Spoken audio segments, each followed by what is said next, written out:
자, 32절에 보면 기드온, 바락, 삼손, 입다, 다윗, 사무엘 6명의 이름이 나열되어 있죠. 4명의 사사, 그리고 1명의 왕, 그리고 선지자와 같은 성격의 사무엘, 이렇게 6명이 있습니다. 6명의 이름이 나열되지만 개별적인 언급은 하지 않아요. 우리가 앞서서는 아브라함을 개별적으로 설명을 했습니다. 사라로 언급이 되고 또 모세도 언급이 되었습니다. 그런데 이 6명을 이름은 언급했지만 오늘 설명은 포괄적으로 접근을 해나갑니다. 그 이유에 대해서 오늘 이야기를 하는데 내게 시간이 부족하대요. 그리고 내가 무슨 말을 더 하겠냐라는 겁니다. 자, 그러한 우리 히브리 저자의 마음을 알고 저희가 이해하고 저희가 본문을 좀 묵상하면 좋겠습니다. 어떤 명확한 구조적인 의도를 가졌는지 사실 몰라요. 왜 기드온과 바락을 바꾸고 삼손과 입다를 바꾸고 다윗과 사무엘을 바꾸었는지. 여러 가지 신학자들의 의견을 책을 통해서 봤는데 썩 다 마음에 들지는 않았습니다. 그래서 그것들을 굳이 나열할 필요는 없을 것 같고요. 그러나 내용적으로는 크게 양분될 수 있다는 것들은 제가 아주 명확하게 구분이 됐습니다. 하나는 32절부터 35절 상반부까지는 승리의 영웅들이에요. 35절의 그 중반부입니다. 그러니까 35절이 중간에 잘려서 어느 부분이냐면 또 어떤 이들은 주어가 바뀌죠. 예, 주어가 바뀝니다. 주어가 바뀌면서 그 후반부 38절까지는 고난의 영웅들입니다. 지금 승리의 영웅들을 먼저 하고 오히려 더 중요한 고난의 영웅들을 그 뒷부분에 배치합니다. 근데 인상적인 건 저한테 발견된 건 그거였어요. 승리의 영웅들과 고난의 영웅들을 연결하는 그 매개체가 있습니다. 35절을 가만히 보실래요? 여자들은 자기의 죽은 자들을 부활로 받아들이기도 한대요. 그 부활이에요. 자, 그런데 또 어떤 이들은 주어가 바뀌잖아요. 다른 사람들입니다. 또 어떤 이들은 더 좋은 부활을 얻고자 하여 심한 고문을 받았대요. 그래서 지금 승리의 영웅들과 고난의 영웅들의 그 트랜지션이 이루어지는 그 중간 지점에 무엇이 매개체가 된다? 예, 부활이 매개체가 된대요. 승리와 고난의 연결고리를 지금 무엇으로 잡고 있냐면 부활로 잡고 있어요. 자, 승리의 영웅들 함께 잠깐 보겠습니다. 자, 첫 번째, 두 번째, 세 번째로 나눌 수 있는데요. 333으로 나눌 수가 있습니다. 첫 번째 세 가지는 나라를 이기기도 하고 의를 행하기도 하고 약속을 받기도 했대요. 그러니까 군사적으로, 도덕적으로, 군사적으로 뭔가 업적을 이룬 거예요. 믿음을 통해서. 그러니까 믿음의 어떤 영역도 이런 영역이 있다는 거예요. 우리가 지난 토요일에 굉장히 한 부분을 강조했죠. 아브라함이 사용한 믿음은 어떤 지점이었는가? 우리가 생각하는 믿습니다라는 지점이 아니었다. 언제든지 떠날 수 있는 믿음이었다. 그러니까 보이지 않는 영원한 것들을 바라보는 믿음이었고 그것들이 정말 실제로 보이기 때문에 지금 현실에서의 누릴 수 있는 모든 것들을 떠날 수 있는 믿음. 그리고 어제 본문도 실은 뭐였냐면 모세도 떠날 수 있는 믿음이었습니다. 왕자에 누릴 것들이 너무나도 많았지만 모세는 어디에 믿음을 사용했습니까? 본인이 누릴 수 있는 건 너무나도 많아요. 하나님께서 예비하신 곳인걸요, 그것은. 모세가 왕궁에 들어가겠다고 들어간 것이 아니에요. 40년 동안의 왕궁 생활은 하나님께서 주신 전적인 은혜였습니다. 그러나 그 은혜를 어느 지점에서는 떠날 수 있는 그것이 믿음이 사용된 지점이었어요. 자, 그러나 오늘 본문에서는 먼저 이 이야기를 합니다. 이 믿음도 이러한 능력이 있대요. 자, 두 번째 영역은요. 사자의 입을 막기도 하고 불의 세력을 멸하기도 하고 칼날을 피하기도 해요. 죽음의 위협을 극복한 그런 믿음이에요. 그리고 나머지 세 번째, 연약한 가운데서 강하게 되고 전쟁에 용감하게 되고 또 이방 사람들의 진을 물리쳐 전쟁에 용맹을 떨친 그러한 믿음입니다. 자, 그리고 나서 여자들은 이 여성들을 맨 마지막에 두고 있습니다. 승리의 영웅들의 모본을 잡고 있는데 그 모본의 맨 마지막을 지금 여자들로 제시하고 있어요. 자기 죽은 자들의 부활로 받아들이겠다. 여러분들 누구 떠오르세요?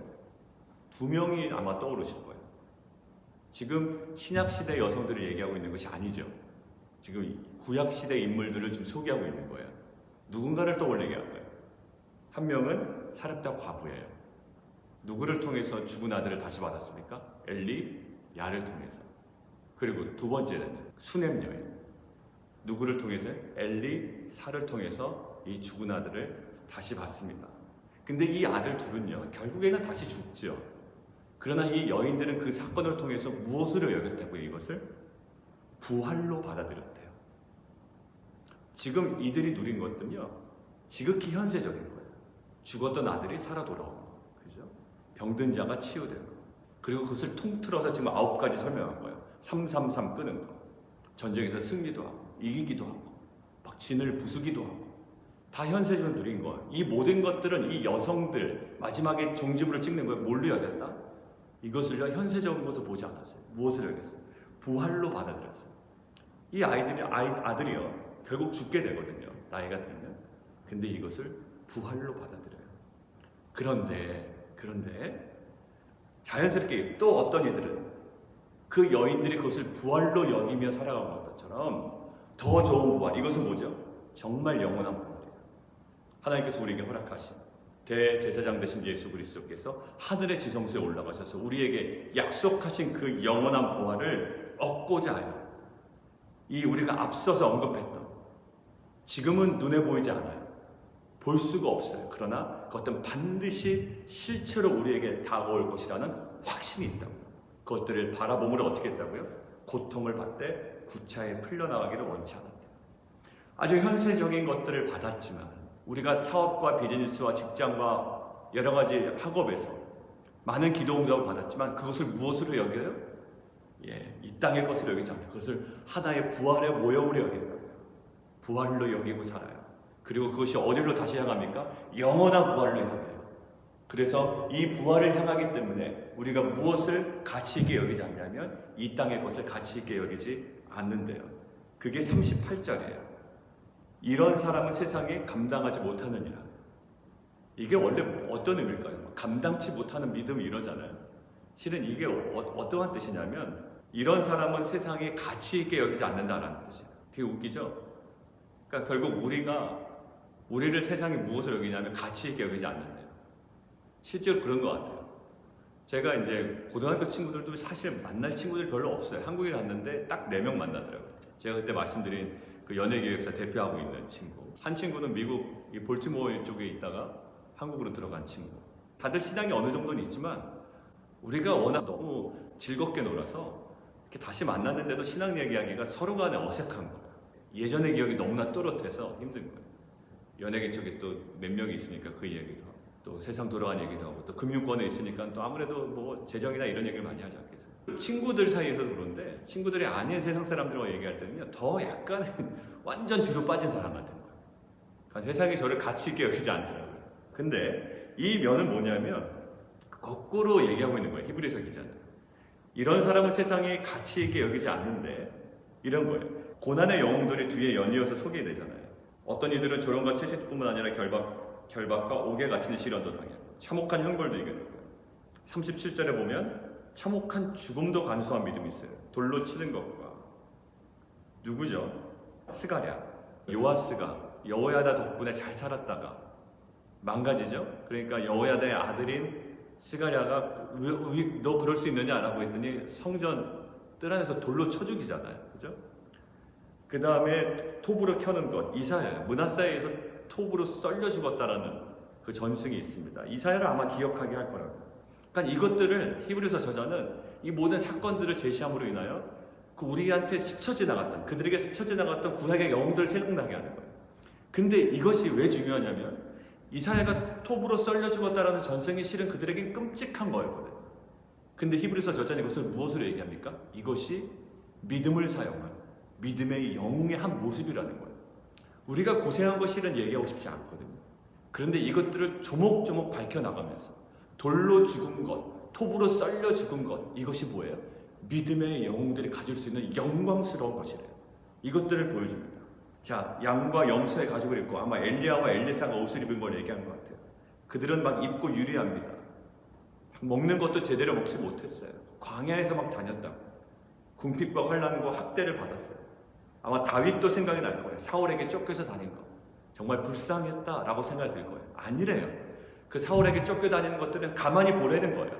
사울에게 쫓겨다닐 때도, 사울을 죽일 수 있는 상황에서도 다윗은 하나님을 신뢰하고 하나님의 주권을 인정함으로 사울을 죽이지 않았대요. 그 모든 쫓기는 과정들이 뭐였다면 믿음의 영웅들이 가질 수 있는 영광스러운 삶의 흔적들이었다는 거예요. 그것들을 히브리서 저자는 의도적으로 얘기해요. 그리고 나서 38절에 이렇게 얘기하는 거예요. 이런 사람들은 세상이 가치 있게 여기지 않았대요. 그러나 정작 무가치한 것들은 믿음의 영웅이 아니라 누구다? 세상이라는 거예요. 히브리서 저자는 것들을 강조하고 싶은 거예요.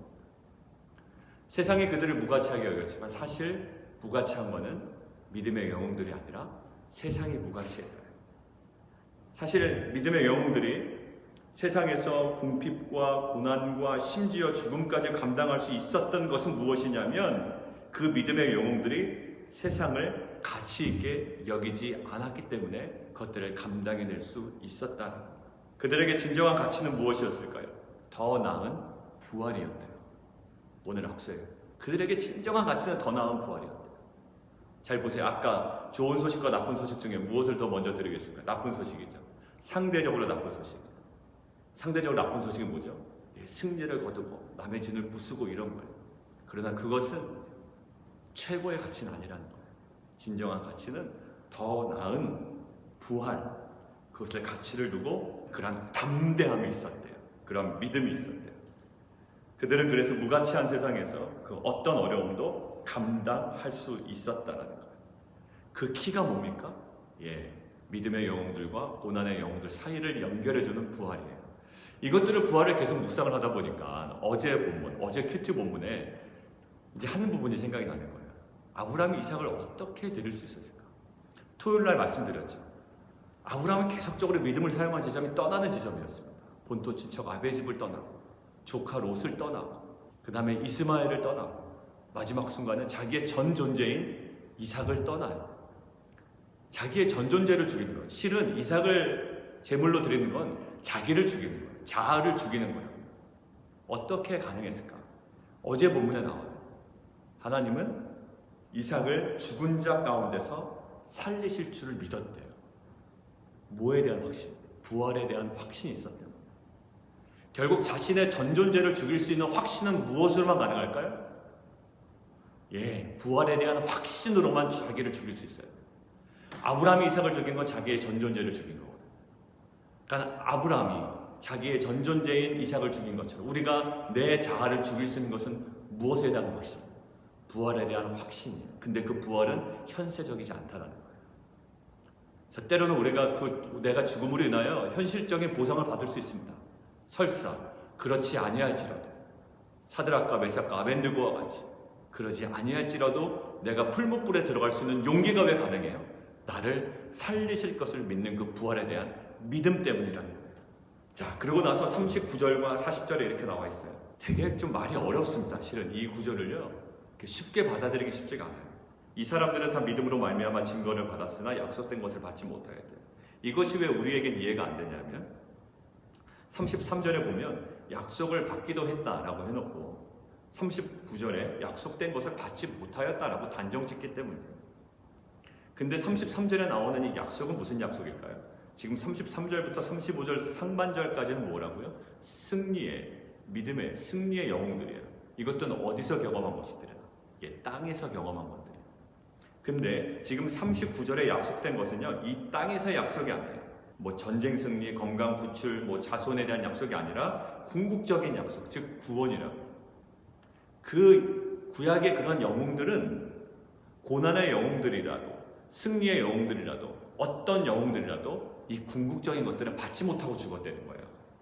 그런데 이는 왜 그러냐? 하나님이 우리를 위하여 무엇을요?